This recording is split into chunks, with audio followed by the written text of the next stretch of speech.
Phone tapping కేసులో SIT విచారణకు హాజరు కానున్నారు మాజీ మంత్రి బీఆర్ఎస్ ఎమ్మెల్యే హరీష్ రావు. ముందుగా హరీష్ రావు ఇంటి దగ్గర బీఆర్ఎస్ వర్కింగ్ ప్రెసిడెంట్ కేటీఆర్ తో కలిసి ప్రెస్ మీట్ పెడతారు. ఇప్పటికే బీఆర్ఎస్ శ్రేణులు భారీగా చేరుకున్నారు. బీఆర్ఎస్ కార్యకర్తలతో కలిసి ఆ తర్వాత జూబ్లీహిల్స్ లోని పీఎస్ కు బయలుదేరి విచారణకు హాజరు కానున్నారు. హరీష్ రావు సిద్దిపేట జిల్లా పర్యటనలో ఉండడంతో నిన్న సిట్ సిబ్బంది నోటీసులను కోకాపేటలోని ఆయన ఇంట్లో ఇచ్చి వెళ్లారు. 2 ఏళ్లుగా జరుగుతున్న ఫోన్ ట్యాపింగ్ కేసు దర్యాప్తులో భాగంగా బీఆర్ఎస్ అగ్రనేతను విచారించేందుకు నోటీస్ జారీ చేయడం ఇదే తొలిసారి. బీఆర్ఎస్ అధికారంలో ఉన్నప్పుడు రాజకీయ నాయకులు, వ్యాపారులు మొదలు జడ్జిల ఫోన్లను ట్యాప్ చేశారని ఆరోపణలు ఉన్నాయి. వాటికి సంబంధించిన ఆధారాలను ధ్వంసం చేశారన్న ఆరోపణలపై పంజాగుట్ట పోలీస్ స్టేషన్లో 2024 మార్చిలో కేసు నమోదైంది. తర్వాత జరిగిన పరిణామాల్లో ట్యాపింగ్ వ్యవహారంలో ప్రధాన నిందితుడు ఎస్ఐబి ఓఎస్డీగా పనిచేసిన ప్రభాకర్ రావు విదేశాలకు పారిపోవడంతో దర్యాప్తుకు ఆటంకం ఏర్పడింది. మిగతా నిందితులను అరెస్టు చేసినప్పటికీ ప్రభాకర్ రావు అందుబాటులో లేకపోవడంతో చాలా కాలం పాటు దర్యాప్తు నిలిచిపోయింది. మళ్లీ గత జూన్లో ప్రభాకర్ రావు హైదరాబాద్ రావడంతో దర్యాప్తు ఊపందుకుంది. ఇదే కేసులో మరో నిందితుడైన ఛానల్ ఎండీ శ్రవణ్ రావు కూడా అంతకుముందు విదేశాల నుండి తిరిగొచ్చారు. ఫోన్ ట్యాపింగ్ కేసుపై మరిన్ని డీటెయిల్స్ రాంప్రసాద్ అందిస్తారు. రాంప్రసాద్. బీఆర్ఎస్ పార్టీ సీనియర్ నాయకుడు అదేవిధంగా సిద్దిపేట శాసనసభ్యులు తన్నీర్ హరీష్ రావుకు నిన్న సిట్ బృందం అయితే నోటీసులు జారీ చేయడం జరిగింది. ఈ రోజు ఉదయం 11 గంటలకు సిట్ కార్యాలయంలో విచారణకు హాజరు కావాల్సిందిగా నోటీసులో పేర్కొన్న క్రమంలో మనం ప్రస్తుతం కోకాపేటలో ఉన్నటువంటి హరీష్ రావు నివాసం వద్ద అయితే ఉన్నాం. ఒకసారి చూడవచ్చు, ఎందుకంటే హరీష్ రావు నివాసానికి ఇప్పటికే భారీగా నాయకులు కూడా వచ్చి చేరుకోవడం జరిగింది. ఎందుకంటే ఈ రోజు ఉదయం 11 గంటలకు ఇటు సిట్ విచారణకు హాజరు కాబోతున్న క్రమంలో ఇప్పటికే ఇటు రాష్ట్ర వ్యాప్తంగా ఉన్నటువంటి ఇటు హరీష్ రావుకు సంబంధించినటువంటి అభిమానులు అదేవిధంగా బీఆర్ఎస్ పార్టీకి సంబంధించినటువంటి సీనియర్ క్యాడర్ నాయకులందరూ కూడా ఇటు హరీష్ రావును కోకాపేటలో ఉన్నటువంటి తన నివాసంలో కలిసేందుకైతే భారీగా తరలి రావడం జరిగింది. అంతేకాకుండా కొద్దిసేపటి క్రితమే బీఆర్ఎస్ వర్కింగ్ ప్రెసిడెంట్ కేటీఆర్ కూడా హరీష్ రావు నివాసాన్ని చేరుకోవడం జరిగింది. ఫోన్ ట్యాపింగ్ కేసుకు సంబంధించి అయితే మనం ఇప్పటికే చూడవచ్చు, గతంలోనే వివిధ పార్టీల నాయకులతో పాటు చాలా మంది వ్యాపారులను అదేవిధంగా అందరినీ కూడా విచారణ చేసినటువంటి సిట్ బృందం అయితే ఇటీవల నూతనంగా ఏర్పాటు చేసినటువంటి సీటు వచ్చిన అనంతరం ఇటు బీఆర్ఎస్ పార్టీలో సీనియర్ నాయకుడు అదేవిధంగా సిద్దిపేట శాసనసభ్యులుగా కొనసాగుతున్నటువంటి హరీష్ రావుకు నోటీసు ఇవ్వడంతో అయితే ఇక్కడికి కొద్దిసేపట్లోనే ఇక్కడ తన నివాసం నుంచి బయలుదేరి ఇటు బీఆర్ఎస్ సంబంధించినటువంటి తెలంగాణ భవన్ కు చేరుకుని అక్కడి నుంచి ఉదయం 11 గంటలకైతే ఫోన్ ట్యాపింగ్ కేసులో ఇటు హాజరు కాబోతా ఉన్నారు. మనం చూడవచ్చు, ఇప్పటికే ఇటు హరీష్ రావు జూబ్లీహిల్స్ లోని ఫోన్ ట్యాపింగ్ సిట్ బృందం కార్యాలయం వద్దకు వెళ్తున్న క్రమంలో పోలీసులు కూడా అక్కడ భారీ బందోబస్తును ఏర్పాటు చేయడం జరిగింది. ఎందుకంటే ఇప్పటికే ఫోన్ ట్యాపింగ్ కేసులో మనం చూస్తే వివిధ పార్టీల నాయకులతో పాటు అదేవిధంగా అధికారులను కూడా విచారణ చేయడం జరిగింది. ఇప్పటికే అధికారుల విచారణ పూర్తయిన వారిని విచారణలో భాగంగా విచారణ సంబంధించినటువంటి ఒక స్టేట్మెంట్ ఆధారంగా వారిని జైలుకు కూడా పంపించడం జరిగింది. ఇదే కేసులో A1 గా ఉన్నటువంటి ప్రభాకర్ రావు, మాజీ ఎస్ఐబి చీఫ్ ప్రభాకర్ రావును కూడా ఇటీవల విచారణ చేసినటువంటి సిట్ బృందం అయితే దానికి సంబంధించినటువంటి కేసు కూడా సుప్రీంకోర్టులో కొనసాగుతా ఉంది. దానికి సంబంధించి ఈ నెల 25 కూడా కేసు విచారణ వాయిదా పడ్డ క్రమంలో ఇటు బీఆర్ఎస్ పార్టీలో సీనియర్ నాయకుడు హరీష్ రావుకు నోటీసులు ఇవ్వడం అయితే రాష్ట్ర వ్యాప్తంగా కొంత చర్చనీయాంశంగా మారిందని చెప్పవచ్చు. ఎందుకంటే గత ప్రభుత్వ హయాంలోనే ఇటు ఫోన్ ట్యాపింగ్ జరిగిందనేటువంటి ఆరోపణలు ఉన్న నేపథ్యంలో ఈ రోజు హరీష్ రావు విచారణలో ఏ విధమైనటువంటి వివరణ ఇవ్వనున్నారనేది కూడా కొంత ఆసక్తి నెలకొందని చెప్పవచ్చు. ఎందుకంటే మనం ఫోన్ ట్యాపింగ్ కేసు మార్చి 10, 2024లో కేసు నమోదు చేయడం జరిగింది. అంతేకాకుండా ఇటు పంజాగుట్ట పోలీసులు ఏదైతే కేసు నమోదు చేయడం జరిగిందో వివిధ రకాలైనటువంటి ఐటీ సెక్షన్లతో కేసు నమోదు చేసినటువంటి క్రమంలో దీనికి సంబంధించినటువంటి విచారణలో చాలా మంది పోలీసు ఉన్నతాధికారులు అంతేకాకుండా అప్పుడున్నటువంటి రాష్ట్ర ప్రభుత్వ ఆదేశాలు ఏ విధంగా అందాయి, అదే కాకుండా ఉన్నతాధికారుల నుంచి ఎలాంటి ఆదేశాలు అందాయి, ఫోన్ ట్యాపింగ్ ఏ విధంగా జరిగిందనేటువంటి అన్ని కోణాల్లో కూడా విచారణ చేసినటువంటి సిట్ బృందం అయితే ఇటీవల సిట్ ప్రత్యేకంగా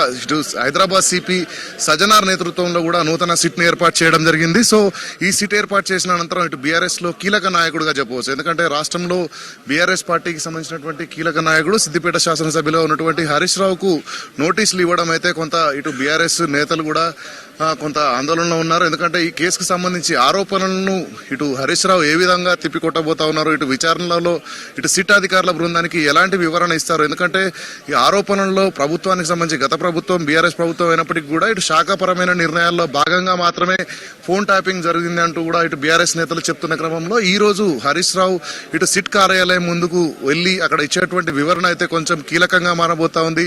అంతేకాకుండా ఇప్పటికే బీఆర్ఎస్ సంబంధించినటువంటి సీనియర్ క్యాడర్ నాయకులందరూ కూడా ఇటు హరీష్ హరీష్ రావు నివాసానికి కూడా చేరుకోవడం జరిగింది. విచారణ ఎదుర్కొనేటువంటి ముందు ఇప్పటికే హరీష్ రావు తన నివాసంలో న్యాయవాదులతో కూడా భేటీ అవ్వడం జరిగింది. ఎందుకంటే భవిష్యత్తులో ఎలాంటి నిర్ణయాలు తీసుకోవాల్సి ఉంటుంది, అదేవిధంగా లీగల్ గా ఎలాంటి అంచనాలు ఉంటాయనేటువంటి అన్ని విషయాలపై కూడా ఇప్పటికే హరీష్ రావు న్యాయవాదులతో కూడా చర్చించినటువంటి క్రమంలో అయితే ఇప్పటికే బీఆర్ఎస్ సంబంధించినటువంటి వర్కింగ్ ప్రెసిడెంట్ కేటీఆర్ కూడా కొద్దిసేపటి క్రితమే కోకాపేటలో ఉన్నటువంటి హరీష్ రావు నివాసానికి చేరుకోవడం జరిగింది. సో వారిద్దరు కూడా ప్రస్తుతం భేటీ అయినట్టు మనకు తెలుస్తా ఉంది. భేటీలో కూడా పార్టీకి సంబంధించినటువంటి క్యాడర్ గానీ పార్టీ మొత్తం కూడా హరీష్ రావుకు అండగా నిలిచినటువంటి క్రమంలో భవిష్యత్తులో ఎందుకంటే ఫోన్ ట్యాపింగ్ కేసులో ఇప్పటికే అందరినీ కూడా విచారణ చేస్తాము. ఫోన్ ట్యాపింగ్ కేసులో సుమారుగా కొన్ని వందల మందిని కూడా విచారణ చేసినటువంటి సిట్ బృందం అయితే ఇప్పుడు బీఆర్ఎస్ ప్రభుత్వ హయాంలో కీలక నేతలుగా ఉన్నారు. మాజీ మంత్రిగా అయితే హరీష్ రావు కొనసాగడం జరిగింది. కానీ అప్పుడు ఉన్నటువంటి క్రమంలో ఎవరి ఫోన్ వల్ల ఫోన్ ట్యాపింగ్ జరిగింది, ఎవరి ప్రోగ్బలంతో జరిగింది అన్నటువంటి కోణంలో అయితే సిట్ అధికారుల బృందం విచారణను మరింత వేగవంతం చేయడమే లక్ష్యంగా అయితే ఈ రోజు నోటీసులు ఇచ్చినట్లయితే మనకు తెలుస్తా ఉంది. సో ఈ క్రమంలోనే ఇప్పటికే మనం చూడవచ్చు రాష్ట్ర ప్రభుత్వం తరఫున ఫోన్ ట్యాపింగ్ కేసులో ఛార్జ్ షీట్ దాఖలు చేసే విధంగా అయితే విచారణను వేగవంతం చేయాలని ఆదేశాలు ఉన్న క్రమంలో ఇటీవల నూతనంగా సిట్ ఏర్పాటు చేయడం జరిగింది. సిట్ కూడా మరింత వేగంగా ఈ యొక్క కేసును విచారణ చేయడంతో పాటు కేసులో పురోగతి సాధించడమే లక్ష్యంగా అయితే ఈ కేసును ముందుకు కొనసాగించేందుకైతే ప్రభుత్వ నిర్ణయాలు తీసుకున్నటువంటి క్రమంలో ఈ కేసుకు సంబంధించి ఈ రోజు హరీష్ రావు ఉదయం 11 గంటలకు జూబ్లీహిల్స్ ఉన్నటువంటి సిట్ కార్యాలయం ముందు సిట్ అధికారుల బృందంతో అయితే ఈ యొక్క విచారణ ఎదుర్కొనేందుకు సిద్ధంగా ఉన్నారు. దీనికి సంబంధించి ఇప్పటికే బీఆర్ఎస్ కు సంబంధించినటువంటి సీనియర్ క్యాడర్ అంతా కూడా, ఎందుకంటే ఇప్పుడు వర్కింగ్ ప్రెసిడెంట్ కూడా కొద్దిసేపటి క్రితమే చేరుకోవడం జరిగింది.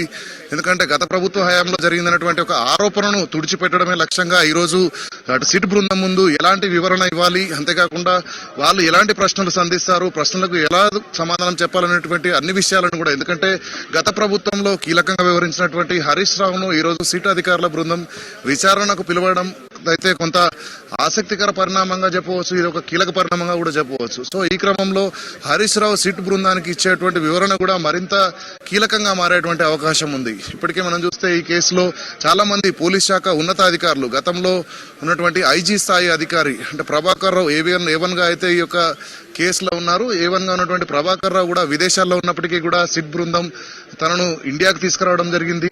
అంతేకాకుండా సుప్రీంకోర్టు ప్రత్యేక ఆదేశాల మేరకు తనను విచారణ చేసిన అనంతరం విచారణ గడువుతో ముగిసడంతో అయితే తనను కస్టడీకి తీసుకున్నటువంటి పోలీసులు తిరిగి తనను రిమాండ్ కోరుతూ కూడా సుప్రీంకోర్టులో తను ఇచ్చినటువంటి సమాధానాలపై కూడా ఆ యొక్క స్టేట్మెంట్ కూడా సుప్రీంకోర్టు ముందు చెప్పినప్పటికీ కూడా తనకు సంబంధించినటువంటి కేసు విచారణ అయితే సుప్రీంకోర్టులో ఉంది. ఈ నెల 25న కూడా సంబంధించినటువంటి ఒక విచారణ ఎదుర్కొన్నటువంటి సందర్భంలో అయితే ఇప్పటికే బీఆర్ఎస్ పార్టీలో సీనియర్ నాయకుడిగా కొనసాగుతున్నటువంటి హరీష్ రావుకు ఇచ్చినటువంటి ఈ యొక్క నోటీసులు అయితే కొంత ఆందోళన కలిగిస్తున్నాయని చెప్పవచ్చు. ఇప్పటికే హరీష్ రావు అయితే తన నివాసంలో లాయర్లతో భేటీ అవ్వడం జరిగింది.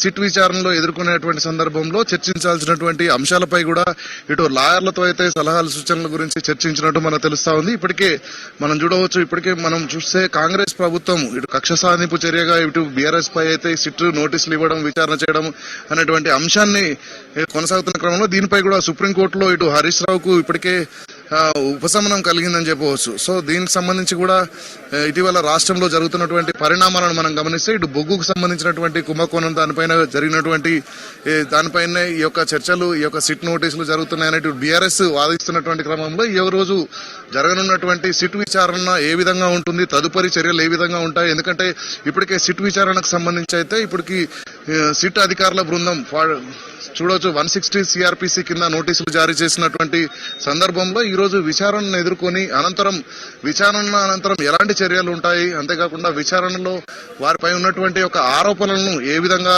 ఎదుర్కోవాలి, ఎందుకంటే ఫోన్ ట్యాపింగ్ కేసు అనేది కేవలం అధికారులు తీసుకునేటువంటి చర్యల్లో భాగంగా మాత్రమే ఉంటుందని చెప్పేసి బీఆర్ఎస్ ఇప్పటికే చెప్తున్నటువంటి క్రమంలో పార్టీకి సంబంధించి కానీ, అదేవిధంగా అప్పుడు ప్రభుత్వంలో ముఖ్యమంత్రిగా మంత్రులుగా ఉన్నటువంటి వాళ్ళకి సంబంధించి కానీ ఎలాంటి ఒక అవకాశం ఉండదు. ఎందుకంటే అధికారులు ఫోన్ ట్యాపింగ్ అనేది దేశ భద్రత, అదేవిధంగా రాష్ట్రంలో ప్రజలకు సంబంధించినటువంటి భద్రతకు సంబంధించి మాత్రమే ఫోన్ ట్యాపింగ్ వ్యవహారాలన్నింటి చూసుకుంటారు. దానికి సంబంధించినటువంటి ప్రత్యేక శాఖ, ఇంటెలిజెన్స్ శాఖ మాత్రమే వాటిని నిర్వహిస్తున్న క్రమంలో సంబంధిత శాఖ నిర్ణయాలన్నింటినీ కూడా పోలీస్ శాఖలో ఉన్నటువంటి ఉన్నత అధికారుల మీదకు, ఎందుకంటే స్పెషల్ సెక్రటరీ కానీ, అదేవిధంగా స్పెషల్ హోమ్ సెక్రటరీకి సంబంధించినటువంటి ఆదేశాలు కానీ, ఇంటెలిజెన్స్ సంబంధించినటువంటి SIB చీఫ్ స్థాయి అధికారులు మాత్రమే ఈ యొక్క వ్యవహారాలలో జోక్యం చేసుకుంటారు చేస్తారే తప్ప ఇటు మంత్రులు గాని ముఖ్యమంత్రులు గాని సంబంధం ఉండదంటూ కూడా ఇప్పటికే బీఆర్ఎస్ నాయకులు చెప్తున్నటువంటి క్రమంలో గతంలో ఉన్నటువంటి ఏదైతే అధికారుల స్టేట్మెంట్ రికార్డ్ చేయడం జరిగిందో, గతంలో ఉన్నటువంటి రాష్ట్రంలోని వివిధ నియోజకవర్గాలకు సంబంధించినటువంటి కాంగ్రెస్ పార్టీ నాయకులతో పాటు అదేవిధంగా రాష్ట్రంలో ఉన్నటువంటి కొంతమంది బిజినెస్ మ్యాన్స్ కావచ్చు, అంతేకాకుండా కొంతమంది సీనియర్ పాత్రికేయులు కావచ్చు, వీరందరూ ఇచ్చినటువంటి స్టేట్మెంట్ ను బేస్ చేసుకుని అయితే ఈ రోజు సిట్ అధికారుల బృందం ఏ విధంగా ప్రశ్నించనుంది అనేది కొంత మనం చూడాల్సినటువంటి అవసరం ఉంది. సో ఇప్పటికే ఇటు బీఆర్ఎస్ పార్టీకి సంబంధించినటువంటి నాయకులందరూ కూడా హరీష్ రావు నివాసానికి చేరుకోవడం జరిగింది. మరికొద్ది సేపట్లోనే హరీష్ రావు తన నివాసం నుంచి అయితే ఇటు తెలంగాణ భవన్ కు చేరుకొని అక్కడి నుంచి 11 గంటలకు సిట్ కార్యాలయంలో అయితే విచారణకు హాజరయ్యేటువంటి షెడ్యూల్ అయితే ప్రిపేర్ అయినటువంటి పరిస్థితి హైదరాబాద్ లో కొనసాగుతుంది. శ్రవంతి.